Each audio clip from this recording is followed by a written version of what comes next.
আসসালামু আলাইকুম। আশা করি আপনারা অনেকে ভালো আছেন সবাই। তো বেশি কথা বলবো না। আপনাদের অনেকেরই একটা সমস্যা দেখা যায়, ইজি প্রবলেম। আপনারা যারা অনেকে অন্যের ওয়াইফাই ইউজ করেন চুরি করে, সেক্ষেত্রে দেখা যায় আপনারা কিন্তু ব্লক খেয়ে যান। ব্লক খাওয়া অবস্থায় কিন্তু আর আপনারা ইউজ করতে পারেন না যতক্ষণ না অ্যাডমিন সেটাকে আপনার আনব্লক করতেছে। এ অবস্থায় আপনারা সলিউশন খুঁজেন যে কীভাবে আমি এটা আনব্লক করতে পারি, কীভাবে ইউজ করব। এই সলিউশনটার জন্য কিন্তু আমরা অনেক উদ্বিগ্ন হয়ে থাকি যে কীভাবে আমি এটা খুলব। তো তার জন্য আজকে আমি আসছি একটা ইজি সলিউশন নিয়ে, একটা অসাম সলিউশন নিয়ে। এই আপনি প্রসেসটা ইউজ করলে অবশ্যই আমি মনে করি আর আপনাকে আর কখনো আটকায় রাখতে পারবে না। এখন আমি বেশি কথা বলবো না, শুরু করব। এর জন্য আপনার প্রতিটা ডিভাইসে সেটিং থাকে, তা আপনারা আপনাদের সেটিংয়ে চলে যাওয়ার পর এই যে সেটিংয়ে চলে আসছি আমি। আসার পর আপনারা কিন্তু খুঁজে নেবেন কোনটা জিনিস জানেন, আপনাদের ফোনের যে অ্যাবাউট ডিভাইস অপশনটা অথবা ডিভাইস ইনফরমেশন এইরকম থাকবে আপনাদের ডিভাইসে। তো আমি অপো A5X এর সিরিজের ফোন ইউজ করি, এই জন্য আমার কিন্তু অ্যাবাউট ডিভাইস লেখাটা আছে।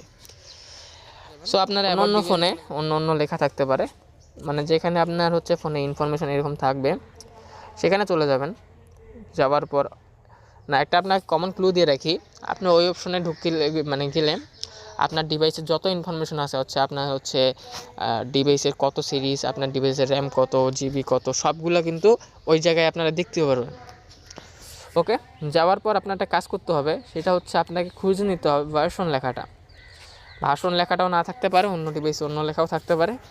তা ভার্সন লেখাটা আমার মোবাইলে আছে, আমি ভার্সনে ক্লিক করে দিচ্ছি। ভার্সনে আসলাম, কিন্তু এখানে কিন্তু বেশ কয়েকটা অপশন, একটা version number, baseband number, kernel version, hardware version, android version এবং অ্যান্ড্রয়েড সিকিউরিটি আপডেট।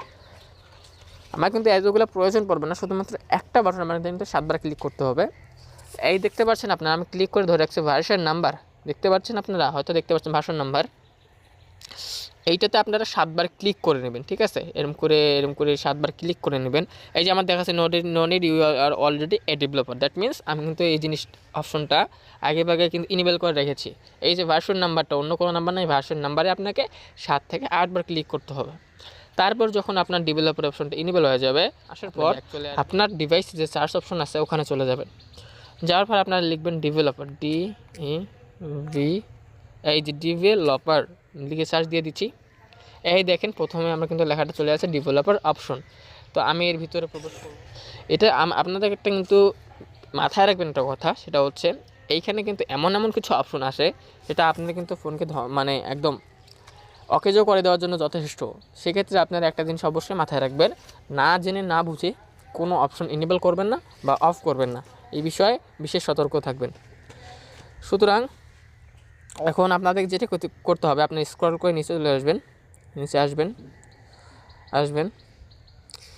তারপরে এই দেখতে পারতেছেন, আমি ক্লিক করে ধরে রাখছি, আপনারা হয়তো দেখতে পারতেছেন ওয়াইফাই নন প্রেসিডেন্স ম্যাক র্যান্ডমাইজেশন, এই অপশনটা দেখতে পাচ্ছেন।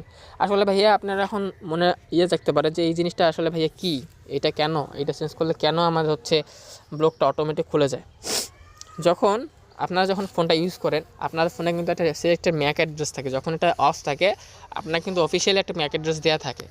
সো আপনারা যখন ইউজ করবেন, অ্যাডমিন প্যানেলে কিন্তু লেখা উঠবে যে এই ম্যাক অ্যাড্রেসে ইউজ করতেছে। সেক্ষেত্রে অ্যাডমিন করবে কি, আপনার ওই ম্যাক অ্যাড্রেসটা কী করবে, ও ব্লক করে দেবে। ব্লক করে দেওয়ার কারণে ওই ম্যাক অ্যাড্রেসটা কিন্তু আর ওই ওয়াইফাই কিন্তু গ্রহণ করবে না, ইউজ করতে দিবে না। ওই ম্যাক অ্যাড্রেসটা একদম যতক্ষণ আনব্লক করতেছে ওটা চলবে না কিন্তু, ঠিক আছে? ওটা একদম ক্লোজ হয়ে যাবে। সেক্ষেত্রে আপনার কী করতে হবে, এই অপশনটা চালু করলে কি হবে, যখন এই অপশনটা আপনারা অ্যাক্টিভ করে দেবেন, এই যে আমি চালু করে দিচ্ছি, দেখতে পাচ্ছেন চালু করে দিলাম। এই অপশনটা যখন চালু করে দেবেন, যখন কোনো প্রবলেমে পড়বেন, লাইক আপনার ওয়াইফাই ব্লকিং বা অন্য অনেক ক্ষেত্রে আছে না যে ম্যাক অ্যাড্রেসের প্রবলেমে পড়া লাগে। তো এই ম্যাক অ্যাড্রেসের প্রবলেমে পড়লে ম্যাক অ্যাড্রেস অটোমেটিক এই যে আপনার ব্লক টাইপ বা অন্য কিছু সমস্যা দেখলে ম্যাক অ্যাড্রেস ডিভাইস কিন্তু অটোমেটিক চেঞ্জ হয়ে যায়, বুঝছেন?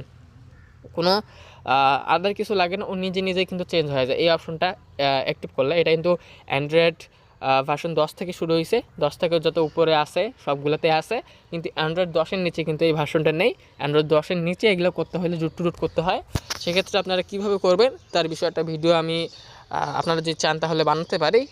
অবশ্যই এই ভিডিওতে 200-র মতো যদি রিঅ্যাক্ট করে তো অবশ্যই আমি কিন্তু ক্রিয়েট করব। এখন বিষয় আসি, এই আপনারা অপশনটা চালু করলেন, সেক্ষেত্রে কী হবে, ব্লক দিলে আপনাদের কিন্তু হচ্ছে যে ম্যাক অ্যাড্রেসটা ওটা কিন্তু অটোমেটিক চেঞ্জ হয়ে যাবে। মনে করেন আপনারা যে হচ্ছে অ্যাডমিনের আন্ডারে হচ্ছে চালাচ্ছেন, উনি মনে করেন হচ্ছে আপনাকে ব্লক দিল, সেক্ষেত্রে আপনারা যে হচ্ছে ব্লকড ম্যাকটা ওটা অটোমেটিক চেঞ্জ হয়ে নতুন একটা ম্যাকে ক্রিয়েট হবে, এবং কি হবে, আপনার কানেক্টিং লেখা কিছুক্ষণের জন্য উঠবে, আবার অটোমেটিক কানেক্টেড হয়ে যাবে। আপনারা অবশ্যই জিনিসটা হচ্ছে প্রয়োগ করবেন, প্রয়োগ করে দেখবেন, অবশ্যই ওরকমই হবে। সো এই যে আমি চালু করলাম, করার পর এখন কী করতে হবে, ব্যাক চলে আসবেন। ব্যাক চলে আসার পর আপনারা চলে যাবেন আপনাদের ওয়াইফাই সেকশনে। আমার ওয়াইফাইটি ইনেবল আছে, ফার্স্ট ইনেবল করে দিই। আছে তো একটা জিনিস আপনারা অবশ্যই খেয়াল করে মনে রাখবেন, এই ভিডিওটা যারা কিন্তু কেটে কেটে দেখতেছে অথবা মানে অল্প একটু দেখেই চলে যাচ্ছে, তারা কিন্তু সাকসেস হবে না, তারা কিন্তু সাকসেস করতে পারবে না। আপনার পূর্ণ ভিডিওটা দেখে যাবেন, তবে আপনারা কিন্তু সাকসেস লাভ করবেন। সো আপনার কিন্তু অ্যাকাউন্টটা অর্থাৎ আপনার আইপিটা কিন্তু অলরেডি ব্লক হয়ে গেছে। ঠিক আছে, আপনার করণীয় কী হবে, আপনাকে ওই অপশনটা চালু করার পর আপনার যে ওয়াইফাইটা আছে ডিভাইসের, ওটা ফরগেট করে দিতে হবে। এই যে আমি রিমুভ করে দিলাম। আচ্ছা, আমি আপনাকে অন্যভাবে এভাবে করা যায়, এই যাতে 3 ডটে চলে যাবেন, মোর সেটিংয়ে চলে যাবেন, তারপর আছে সেভ নেটওয়ার্ক, এই দেখতে পাচ্ছেন সেভ নেটওয়ার্ক অপশনে চলে যাবেন। আমার কিন্তু এটা সেভ করা আছে, তা আমি এটাতে ক্লিক করলাম, ভিতরে প্রবেশ করলো, ফরগেট অপশনে ক্লিক করে ফরগেট রিমুভ করে দেবেন। ঠিক আছে ভাইয়া, এই যে এখন চলে গেছে। এখন কি করবেন, আপনার করণীয় হচ্ছে আপনার কাছে অবশ্যই পাসওয়ার্ডটা থাকতে হবে। সো আপনার ভিতরে প্রবেশ করবেন, প্রবেশ করে আবার আপনার পুনরায় ওই পাসওয়ার্ডটা দিয়ে দিবেন। ঠিক আছে, এই যে আর আমি পাসওয়ার্ডটা দিচ্ছি, তারপর আমি সেভ অপশনে ক্লিক করে দিলাম। এখানে কি হয়ে গেল। ঠিক এই প্রসেস অবলম্বন করে এইভাবে আপনারা কিন্তু খুব সহজে একটা কিন্তু ওয়াইফাই ব্লক খুলতে পারবেন। সো ভাইয়েরা, আপনারা অবশ্যই